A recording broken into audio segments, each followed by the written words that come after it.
रवायत है कि जब हजरत अब्बास अलैहिस्सलाम बचपन में थे तो इमाम अली अलैहिस्सलाम उन्हें अपनी गोद में बिठाते और बहुत गौर से उनके बाजू, चेहरे और आंखों को देखते। बीबी उम्मुल बनीन ये मंजर देखकर हैरान होती थी। एक दिन उन्होंने अदब से पूछा, अमीर अल मोमिनीन, आप हर बार अब्बास अलैहिस्सलाम को देखकर आपकी आंखें नम क्यों हो जाती हैं?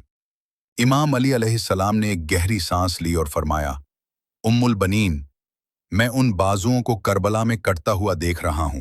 ये बच्चा एक दिन मेरे हुसैन के लिए ऐसी वफा दिखाएगा जिसकी मिसाल दुनिया में नहीं मिलेगी।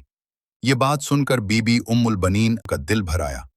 इसी वक्त छोटे अब्बास अलैहिस्सलाम ने सर उठाया और सादगी से कहा, बाबा, अगर मेरा सब कुछ भी हुसैन अलैहिस्सलाम पर कुर्बान करना पड़ जाए तो अब्बास कभी पीछे नहीं हटेगा। इमाम अली अलैहिस्सलाम ने यह सुनकर अपने बेटे को सीने से लगा लिया और फरमाया, मेरे लाल, तुम ही वो हो जो करबला में वफा का इल्म हमेशा बुलंद रखोगे।